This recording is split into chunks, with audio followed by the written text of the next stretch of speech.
ठीक है, तो मैथ्स और डीआई का सेशन हम आज करेंगे हमारे डेमो क्लास 2 में। ठीक है, तो मैथ्स और डीआई के कितने क्वेश्चंस आते हैं एक बार हम लोग वो देख लेते हैं।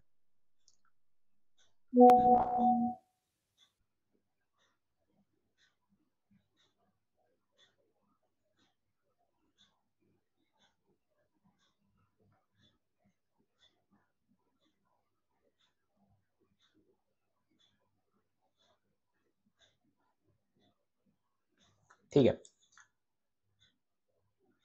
5 क्वेश्चन आपके आते हैं डीआई से, कंफर्म है ये। और 5 to 6 क्वेश्चंस आपके आते हैं मैथ्स के, ये भी कंफर्म है। तो टोटल आपको ये रेशियो देखने को मिलता है 10 से 12 क्वेश्चंस आपके कहाँ से आ रहे हैं, आउट ऑफ 50 में से समझ लो आपका 20% जो सिलेबस है वो यहाँ से आ रहा है, सारा जो कैलकुलेशन पे ऊपर है। ठीक, और अगर आप मैथ्स आपको कवर करते हैं तो डीआई अपने आप कवर हो जाएगा, क्योंकि ये सारा कैलकुलेशन के बेसिस पे रहता है। सपोज हम मैथ्स में जो भी कवर करने वाले हैं परसेंटेज, यही परसेंटेज हम लोग को डीआई में काम आएगा। मैथ्स में हम कवर करेंगे अगर रेशियो वाले क्वेश्चंस, यही वाले क्वेश्चंस आपको डीआई में देखने को मिलेंगे। ठीक है, तो ये सारे क्वेश्चन जो हम मैथ्स में कवर करेंगे, मतलब आप समझ लो हम चैप्टर पढ़ेंगे एक और उसका हम लोग को दोनों में अपने को बेनिफिट मिल जाएगा।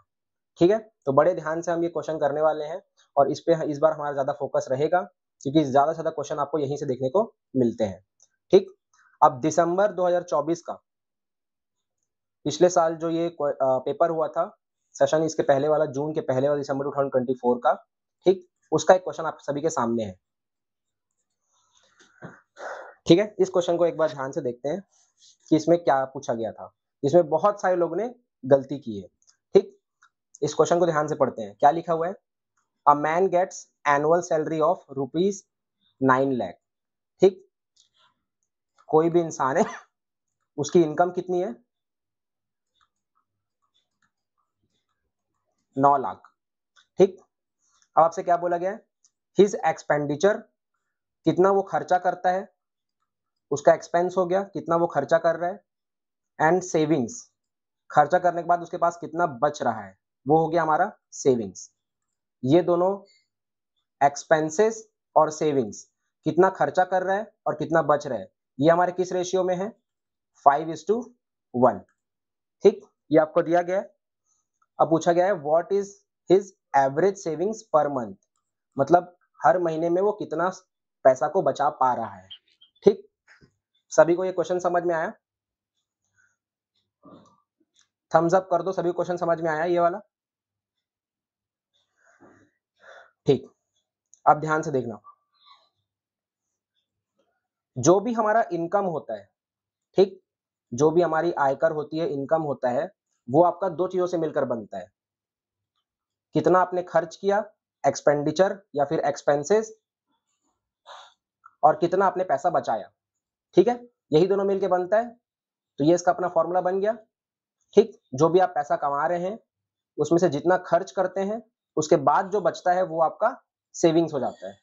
ठीक, income is equals to expenditure plus savings, ये आपका एकदम एकदम इजी वे में आपका ये फॉर्मूला बन गया। अब इसी फॉर्मूला में अगर हम इसको पुट करेंगे तो हमारा सारा खेल हो जाएगा।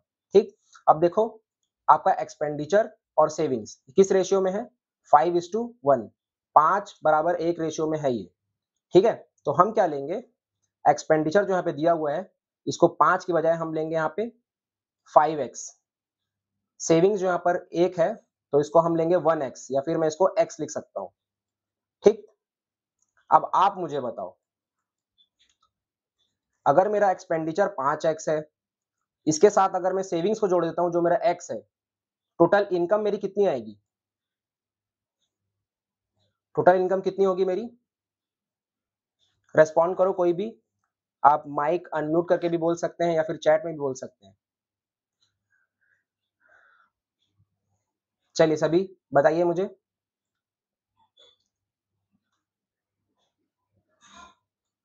अगर 5x आपने खर्चा कर दिया और x आपके ऊपर आपके पास बचा हुआ है, टोटल इनकम कितनी हुई आपकी, 6x। ठीक है, क्लियर है, समझ में आ गया, बचा हमारे पास टोटल कितना हो गया 6x। ठीक है, 6x मेरे पास इनकम थी, उसमें से मैंने 5x खर्च कर दिए, बचा कितना x। सारा रेशियो यहाँ पे दिया हुआ है, उसी को यूज कर रहा हूं मैं। ठीक, तो अब मैं क्या ये नहीं लिख सकता हूं, अब आपका जो एनुअल सैलरी है वो कितना दिया हुआ है, 9 लाख दिया हुआ है, तो ये जो 6x है इसी के बराबर तो हो गया ना 9 लाख, हो गया 6x के बराबर 9 लाख हो गया। अब आपको अगर x निकालना है तो 6 को इधर ले आओ। ठीक, अब आपको इसको डिवाइड करना है, डिवाइड करिए, कितने से जा रहे हैं, 6 15 जा 90 और ये 4 जीरो, मतलब एक x की वैल्यू कितनी आ रही है, 1,50,000। ठीक है, एक x की वैल्यू कितनी आ रही है, 1,50,000। तो अब अगर आप ध्यान देंगे, हमने जो सेविंग्स का बनाया था x, तो ये सेविंग्स आपका x नहीं हो गया, यही सेविंग्स है ना, यही इतना ही पैसा आप बचा रहे हैं। कितना हो गया, ये कितना पैसा बचा रहे हैं आप, 1,50,000 बचा रहे हैं आप। यहां तक सभी को समझ में आया, सभी रेस्पॉन्ड करो, सभी क्लियर है यहां तक।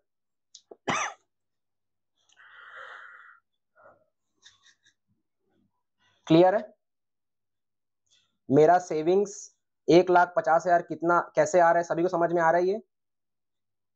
आगे बढ़े। ठीक, आपसे पूछा क्या गया है, ध्यान से देखना, आपको ये एनुअल सैलरी दी गई है, ठीक है, मतलब सालाना आपको इतना मिलता है 9 लाख। ठीक, तो सालाना सेविंग्स कितना हो गया, एक ईयर में सेविंग्स कितना हो गया, 1,50,000। आपसे पूछा क्या गया, आप देखना, what is his average savings per month, मतलब आपसे पूछा गया है कि वो हर महीने कितना बचाता है, तो पूरे साल में कितना बचा रहा है, 1,50,000, पूरे साल में बचा रहा है 1,50,000। अगर मुझे निकालना है कि एक महीने में कितना निकाल रहा है, तो आप सभी को पता है एक साल में होते हैं 12 महीने, 12 मंथ्स। ठीक, तो मैं क्या करूंगा, इस 1,50,000 को डिवाइड बाय 12 कर दूंगा। अब मेरा जो भी आंसर आएगा वो मेरा निकल के आएगा कि एक महीने में ये आदमी कितना पैसा बचा रहा है, कितना सेविंग्स है इसकी, तो वो निकल के आ रहा है मेरा कितना, ऑप्शन नंबर 2। सभी को समझ में आया ये क्वेश्चन, सभी को क्लियर है। किसी को अगर समझ में नहीं आया तो वो अभी भी पूछ सकता है, हम वापस से डिस्कशन करेंगे, और अगर आपको समझ में आ गया है तो आप थम्स अप कर दीजिए। क्लियर है, आगे बढ़े हम, सभी को क्लियर है, सभी थम्स अप कर दो।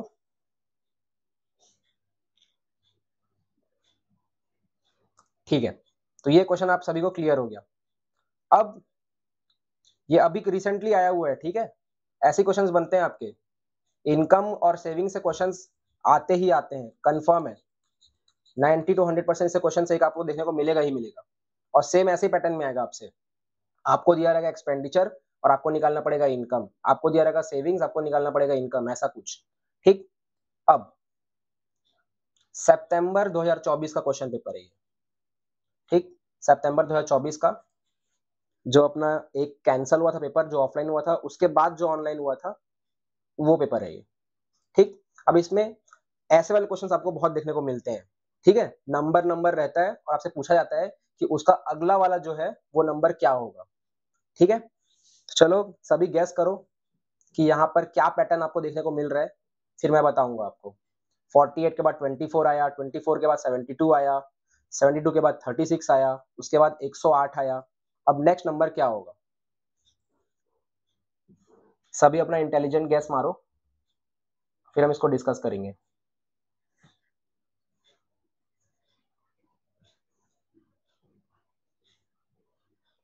अगर किसी का आंसर आ गया है तो वो अनम्यूट करके बता सकता है, चैट में रिप्लाई कर सकता है, जैसे आप कंफर्टेबल हो।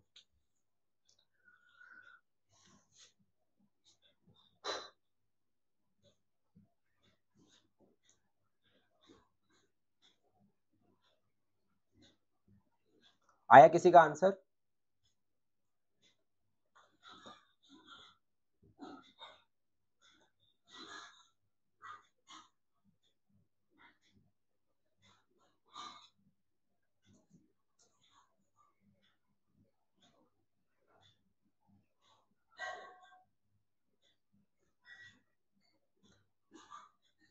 किसी का नहीं आ रहा? चलिए अब इधर ध्यान देना सभी के सभी। ये सब जो क्वेश्चंस होते हैं ना, ये सिर्फ देखने में ही डिफिकल्ट लगते हैं, देखने में ये डिफिकल्ट लग रहे हैं, लेकिन है बहुत आसान। आपको सिर्फ क्या देखना है, शुरू का 3 नंबर, इतना आप पकड़ के चलोगे तो आपको समझ में आ जाएगा कि पैटर्न आगे क्या है। ठीक, आप देखो पहला नंबर क्या है, 48, दूसरा नंबर क्या है, 24। अब आप मुझे बताओगे कि कोई भी नंबर अगर 48 है तो वहां से 24 कैसे आएगा? मैं 48 के साथ क्या मल्टीप्लाई करूं, मैं 48 के साथ क्या डिवाइड करूं, मैं 48 के साथ क्या जोड़ूं, या फिर 48 के साथ क्या घटाऊं जिससे मेरा 24 आ जाएगा? बताओ।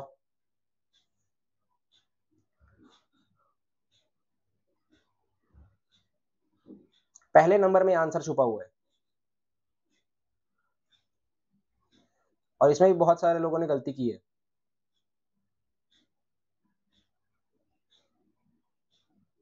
मेरी वॉइस सभी को क्लियर है? एक बार सभी थम्स अप कर दो अगर मेरी आवाज सभी को अच्छे से आ रही है, क्लियर आ रही है तो। ठीक है, चलिए बताइए 48 के साथ मैं क्या करूं कि वो 24 आए? क्या मैं कुछ मल्टीप्लाई करूं तो 24 आएगा, या फिर मैं उसको डिवाइड करूं, भाग दूं तो 24 आएगा? सर माइनस करेंगे 24 को उससे तो आ जाएगा। ठीक है, चलो मैं ये वाला पैटर्न भी देख लेता हूँ, ये भी करके देख लेता हूँ। चलो, अगर मैं 48 से 24 को माइनस कर दिया तो मेरा आंसर आ गया 24। ठीक है, आपने ये वाला टेक्निक अपनाया।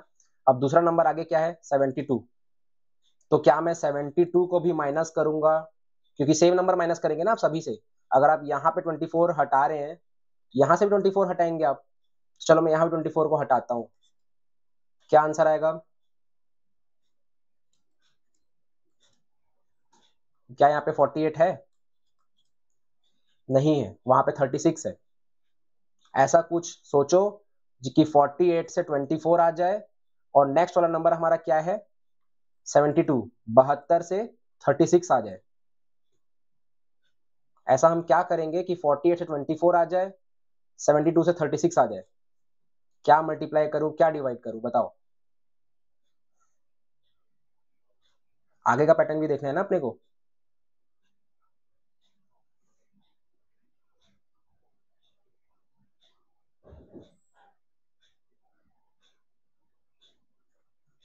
ठीक है, सभी इधर ध्यान देना। अब अगर मैं 48 को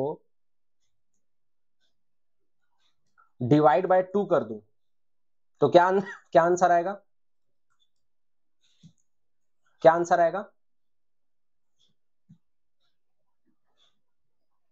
24 आएगा? आएगा कि नहीं आएगा? बताओ अनम्यूट करके। 48 को डिवाइड बाय 2 करता हूँ, 24 आएगा। ठीक है, क्लियर है। अब अगर मैं यस सर। 7 अब अगर मैं 72 को भी डिवाइड बाय 2 करता हूँ तो क्या 36 नहीं आएगा? मतलब मैं सभी को 2 से भाग दे रहा हूँ, 2 से डिवाइड कर रहा हूँ, तब जाके वो नंबर आ रहा है। आ रहा है कि नहीं आ रहा है? क्लियर है, पैटर्न सभी को समझ में आ गया। अब यही तो इसके साथ करना है। 108, यहां भी मैंने डिवाइड बाय 2 किया, यहां भी मैंने डिवाइड बाय 2 किया, है ना? ये दोनों पेयर में, देखो ये दोनों पेयर में है, ये दोनों पेयर में है। अब बचा ये, अब इसका पेयर क्या होगा? तो सेम वही करूंगा मैं। 108 है, इसको डिवाइड बाय 2 करूंगा, क्या आंसर आएगा मेरा?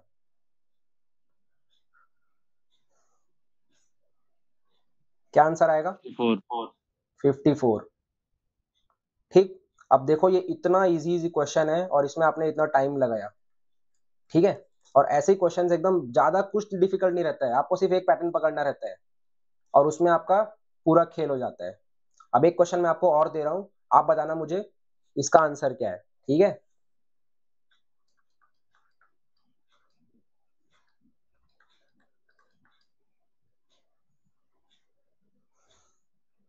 चलो इसका आंसर बताओ, यहाँ पे क्या आएगा?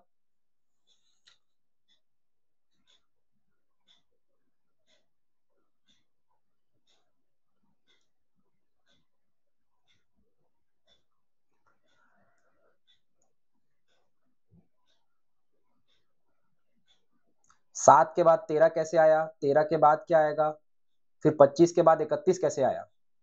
आप दो तरीके से निकाल सकते हो इसको। कैसे? चेक करो कि 7 के बाद 13 कैसे आया, इन दोनों को चेक करोगे तो निकल जाएगा, और इन दोनों को चेक करोगे 25 के बाद 31 कैसे आया, तो वो आपको बताएगा कि यहाँ पे क्या आने वाला है।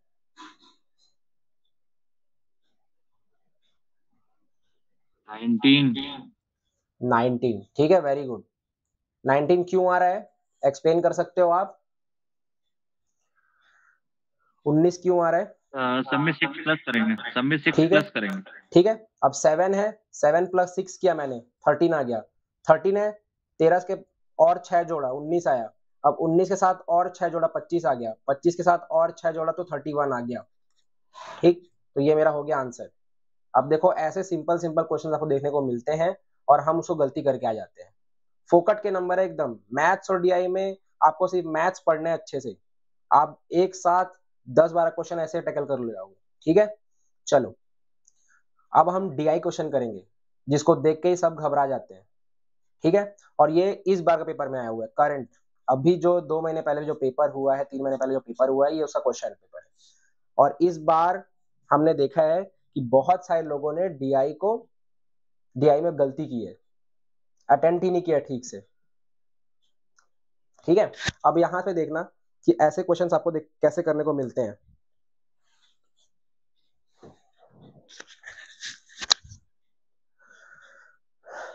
सबसे पहले आपको ये जो डाटा यहाँ पे लिखा हुआ है, इसको ध्यान से पढ़ना है।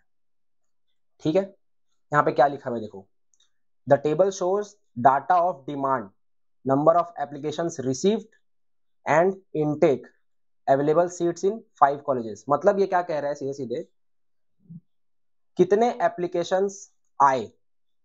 ठीक, अगर किसी कॉलेज में एडमिशन के लिए हम लोग जाते हैं, है ना, तो कितने एप्लीकेशंस आए, कितने फॉर्म भरे गए, हम इसको ऐसे मान लेते हैं, कितने फॉर्म भरे गए, कितने एप्लीकेशंस आए स्टूडेंट्स को एडमिशन देने के लिए। अगर सपोज अगर किसी कॉलेज में आपको एडमिशन चाहिए, तो उस कॉलेज में एडमिशन के लिए कितने सारे फॉर्म आए, उसको हम लोग बोल रहे हैं डिमांड, एप्लीकेशन रिसीव्ड। ठीक, अब सेकंड वाला क्या बता रहा है आपको, फॉर्म तो इतने आए, चलो मान लेते हैं फॉर्म हमारे पास 500 आ गए, लेकिन सीट कितनी अवेलेबल है, सीट तो 100 की है ना सिर्फ। ऐसा भी हो सकता है, या तो ऐसा हो सकता है कि फॉर्म आए 100, लेकिन सीट हमारे पास कितनी है, 200। ऐसा भी हो सकता है, कोई भी केस हो सकता है। ये सिर्फ मैं आपको एग्जांपल देने के लिए समझा रहा हूँ। ठीक, मेन जो मैटर लिखा हुआ है वो यहाँ पे लिखा हुआ है, जो हम डिस्कशन करने वाले हैं। ठीक, तो ये सभी को समझ में आ गया, क्वेश्चन सभी को समझ में आ रहा है। डिमांड मतलब एप्लीकेशन रिसीव्ड, कितने सारे एप्लीकेशन आपके पास कॉलेज में आए, वो यहाँ पे लिखा हुआ है। सपोज अगर कॉलेज मेरा ए है, कॉलेज बी है, कॉलेज सी है, कॉलेज डी है और कॉलेज ई है। ए की बात करते हैं, तो ए कॉलेज में 3000 लोगों ने फॉर्म भरा, 3000 एप्लीकेशंस वहां पे आए। ठीक, लेकिन वहां पर सीट कितनी है, सिर्फ 1500। और इसी तरह सबको दिया हुआ है, देखो यहाँ पे बी में 600 फॉर्म आए हैं यहाँ पर, लेकिन सीट ज्यादा है, सीट वहां पे 1800 है। अब यहाँ पे देखो 2500 फॉर्म आए हैं, लेकिन सीट वहां पे सिर्फ 1000 है। 1200 फॉर्म आए हैं सिर्फ, लेकिन सीट ज्यादा है, 2700 है। 3300 फॉर्म आए हैं, 3300, सीट कम है, 2200। ठीक, अब मुझे ये बताओ, सभी को क्वेश्चन समझ में आ गया? क्वेश्चन समझ में आ गया तभी हम आगे करेंगे। थम्स अप करो, रिप्लाई करो। ठीक, अब क्वेश्चन क्या पूछा गया है ये ध्यान से पढ़ना। ठीक है, क्वेश्चन में ही आंसर छुपा होता है। क्या पूछा गया है ध्यान से पढ़ना।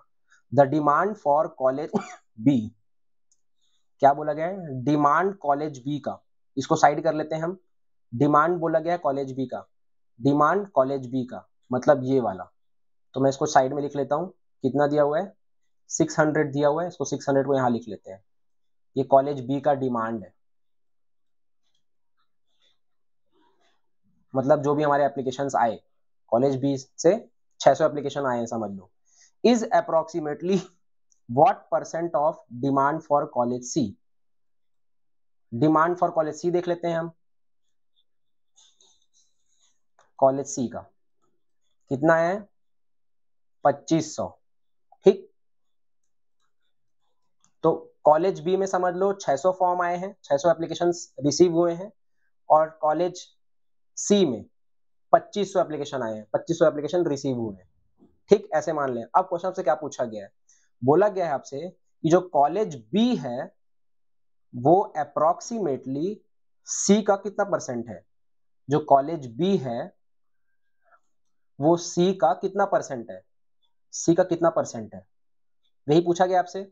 सपोज अगर मान लें सी मेरा 100% है, ठीक, 100% है, या फिर इसको मैं सी मान लेता हूं खाली 100।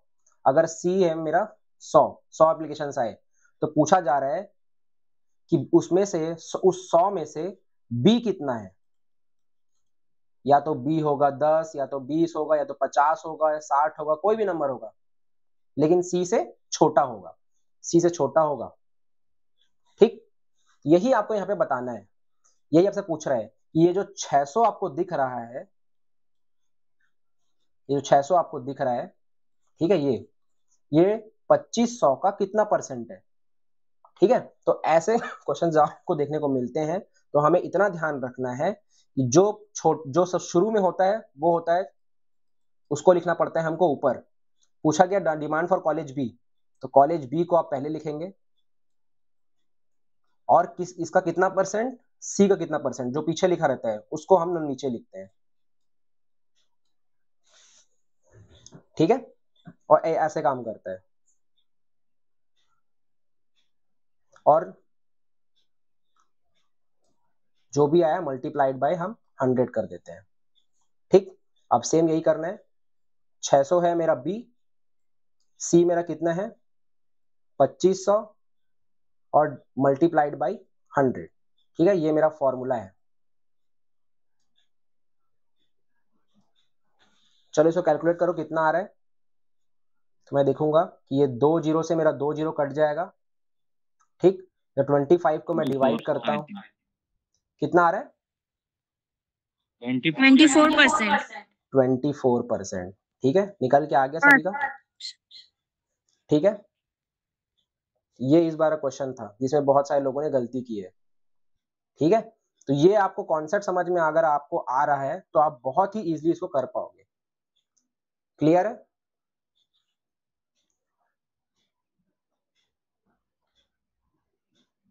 सभी को समझ में आया ना? ये किसी को समझ में नहीं आया तो रेस्पॉन्ड करो, हम फिर से डिस्कस करेंगे,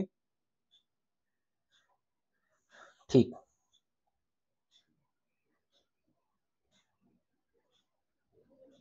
अब ये वाला क्वेश्चन देखना, यहाँ पे क्या पूछा गया है वो देखना, ठीक। यहाँ पे क्या बोला गया है, सेम वही क्वेश्चन है, डिमांड्स कितने हैं, अब उसी का डीआई का दूसरा क्वेश्चन है।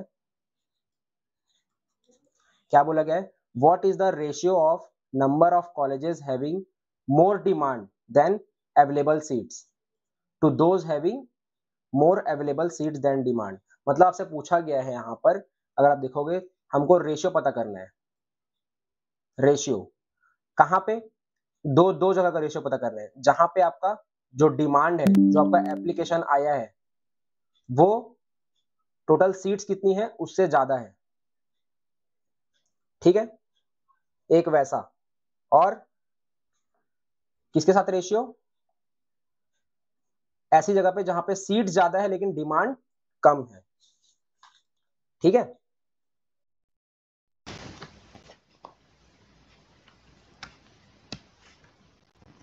तो इन दोनों को हम लोग को रेशियो बताना है, ठीक। अब आप मुझे बताओगे कि ऐसे कौन कौन से जगह है A B C D E में जहां पे आपको डिमांड ज्यादा है, मतलब आपके एप्लीकेशन फॉर्म ज्यादा आए हैं। आप सिर्फ वो देख के बताओ कितने कॉलेज में एप्लीकेशन फॉर्म ज्यादा देख के आए हैं। ऐसे कॉलेजेस में जहां पे आपका एप्लीकेशन फॉर्म ज्यादा आया है लेकिन सीट्स वहां पे कम है, पहले ऐसे बताओ कितने हैं यहाँ पे। क्या कॉलेज ए में डिमांड ज्यादा है, यहाँ है, यहाँ 3000 है, ठीक।